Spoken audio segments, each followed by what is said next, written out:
all the other people we've had here have never even been in a Tesla. So now it's like, wow. so it's still new to them. a great perspective. Or they've sat in one or been on a short ride or whatever, but never really learned that much about it, right? No, and I think that's the biggest driver for the industry is people don't understand them, right? Yeah. Yeah, so there's a lot of misconceptions. You have different levels of charging. Yep. Level 1, a regular plug-in. Yep. And then there's a few different ones, like level 2. Yep. What kind of things have you found for level 2? Because I've seen all sorts of things and have different There's experiences. a wide variety. So you're looking at like, you can do Tesla, so like full on, just do the Tesla wall connector. Those range from like, I think you can tone it down to like 20 or 15 amps all the way up to like 80, which most cars actually won't even take the 80, like the new ones. And this car, the Standard Range Plus, is limited to the 32. 40, so 32, yeah, so it's limited. So a lot of people want to throw in like an 80 amp thing and go crazy with it, and it was actually a lot more like a year or two ago. If people have started to educate themselves a little bit on it. We used to have people that we would upgrade their service to 200 amps so they could have a 100 amp panel in the garage and have 100 amp for their Model X, and I was like, this it doesn't make much sense, right? No, but that was the one with the Teslas that goes up so high. Now there's a lot of different solutions on the market. You have ChargePoint, they have a good home solution. It goes up to 50. It can actually plug into a range, plug in your garage and just be an extension of it, or you can have it hardwired and tone it down to whatever your panel allows depending on the load calculations. So that's one solution. Flow has a home solution, fairly expensive on the higher end of the ChargePoint, and Flow are going to be a bit on the higher end. I think Flow is the most expensive one you can get. And then you're looking at like Bosch has a solution, Sun Country has a solution. Those are kind of the main ones that we see. You'll see like a juice box. That's another solution that gets used quite a bit. What else is there? There's a few other ones, but those are kind of the main ones that are really gonna be the ones that everybody has. Kind of those 5-6 of them. But yeah, the difference between them is really, some of them have monitoring, so like you'll have a full system on your phone. You can see everything, so you can see how much you've charged, how much power you used, what's your main time you charge. You can schedule stuff, you can do all those things. Those are pretty much Flow and ChargePoint have that. Tesla, you have to do it with the car, right? When it comes to the charging times and stuff like that. So you have that ability, and I know you don't have the full ability of the data on the Tesla, but you have some of it, right? Depending on the plugins that you can put. And we're using Teslafy. And we're sharing our Teslafy data as well as we do these YouTube videos. So when we do that, we end up seeing all of the charging data, so we can see what's used and what is added. So it is telling us what's used. It's telling us the voltage and the amperage. So if you're actually getting charged at a different voltage, we could do math to figure out what we should be paying the condo or something. So I thought about doing that, but you've just heard about a new technology that someone has come out with. So there's the technology. It's declared a level 1, but it's kind of a simple, cheap solution for a condo that we might be able to bring. A lot of the times the problems is, let's just, again, level 2 in a perspective of installing it. Sure, at your house, fairly easy to get a 40 amp. A lot of the times though, the city is cracking down on load calculations.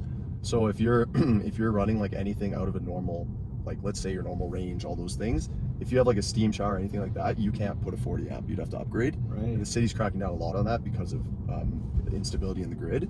So what we noticed there is most people can do that 32 amps to the car kind of thing. Maybe they do the 30 amp up to 24 to the car. But in a residential setting like a condo building, you're limited by a lot of things, right? The condo board, the availability of power, getting the cost of getting the power to that spot. So this new solution is pretty much, it's a plug-in based kind of charger that you plug in, and it acts like, it monitors it. You can swipe your credit card on it to use it, so that the building can buy it for a lot cheaper and say, okay, here's a 120 plug-in, you can use it, but we know exactly what you're using for power, things like that. We can get the data off the back end of it to see how much is it used, when do we need to upgrade our infrastructure, stuff like that. It's more of like a good alternative, cheaper solution rather than having to put conduit and rewiring and piping, right? Because a lot of the times building integration is a lot easier when it's at the building stage, but a lot of buildings don't think about that, right? Like Alberta doesn't have a mandate in the building code for it, so they're not thinking about it, which we try to work with buildings on that to be like, hey, what can we do for this? Let's look at this earlier rather than having to go with solutions like that afterwards, right? But retrofit is always a hard one when it comes to condo buildings. A lot easier on the residential side. So the data shows that if someone at your workplace or in your building has an electric vehicle, you're 20 times more likely to buy one. So with that data, what happens is the first person's always going to be, usually the first people in a condo are going to be the loudest. They're going to be the one trying to advocate it and say, we need to do something. But convincing a condo board to say, well, we're going to spend $10,000, let's just example, or $5,000 to get this person a charging spot, they're going to say you have to pay for that as the owner of that condo, because the condo board's going to say, well, we don't want to pay for that. The other 99% of the people drive gas vehicles, they don't want that. So what it kind of gives the opportunity is, okay, well, as a condo board, we support that EVs are coming. What's kind of a cheap solution for us to still have the data, be able to charge for that power? That's a big thing too, is the condo wants to be able to charge you for the power you're using, right? So they mark it up? They don't not even mark it up. Some do, some don't. So like we've seen it where they'll mark it up. Like the average is what we say is $1 an hour. Is if someone wasn't charging for the electricity, they would charge you $1 an hour to sit there. That's kind of, it makes a bit of money for them. They're not getting rich off of it, but it kind of creates a bit of. But that is at like 6 or 7 kilowatt. Yeah, exactly. So this one would be cheaper. Would be okay, yeah, but this one would be. It would be like nothing. Like you'd be looking at 20 cents an hour. Yeah, so it pretty much just give you an agreement with the condo board to say, okay, how much power was used at this plug by me or whatever, please charge me accordingly, and you'd have a contract that says like, I'll pay 10 cents a kilowatt hour, whatever, 14 all in, but it allows that. It's kind of like a stepping stone for a condo. I don't think it's a long-term solution, because as EVs get more popular, I don't know if it's a solution that you put that at like every plug in the parkade, but it's kind of a transitionary solution where you can, for a couple of years until it starts to pick up, then you can look at what's the next alternatives, what can we do there. So which is awesome, because then you can collect the data, right? You know, which is the key. If a condo board or a condo all of a sudden has 10 guys that have EVs, 10 people or 10 whatever that has EVs, then you know that, okay, it costs this much money, this is what's going to happen. They have that formula already, but right now, because it's a transitional period, like you said, let's just say the average person drives whatever 50 kilometers, I think is the average in Alberta per day. Fairly low. You can charge that in an hour. Like if that's all you drive on a level 2, you can charge that in an hour, right? So you're looking at, that's a high draw, again, 7 kilowatts in that hour, right? That's the problem. Where a level 1 with like an adapter, if it's a 20 amp circuit, whatever it is, you're now charging at a slower rate of whatever, let's say 4 hours to get that. But the nice thing about that is your mitigation on the grid, right? You're not putting an impact of 7 kilowatts at a time.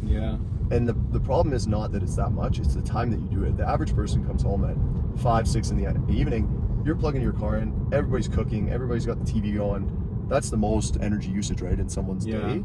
So you're really putting a huge burden on the grid by plugging your car in. So it almost should be, again, we don't have time of use here in Alberta. No. That could create some things that might make you double think those, rather than just plugging in and walking away. Do you really need a level 2? Could you do the level 2 and tone it down, right? So have like a charging station we do it for clients too, where they'll do a charging station, and we'll tone it down to like 20 amps or 30 amps. Right, so then they could start charging still at midnight and still get the charge up to where they need to for the next day. Yeah, and like you're not, obviously there's those times when you're going on trips, you want that 100% or whatever, but most of the time, I think it's 98% of your time your car is parked. So there's got to be a way that in those 98% of the day that you can actually get that charge you need, right? So I don't think, and as infrastructure starts to build out within the city and surrounding area, that should mitigate people's range anxiety as well. So thanks for watching. if you liked the video, then please give us a thumbs up. If you didn't, then feel free to give us a thumbs down. Don't forget to subscribe. We'll have regular content and we don't want you to miss out. Absolutely. And if you have any tips or any questions about the car, tips for the videos, then feel free to comment down below. Please use our Tesla referral if we've helped you make a decision on going electric with the Tesla. If you're going electric with another manufacturer, that's great.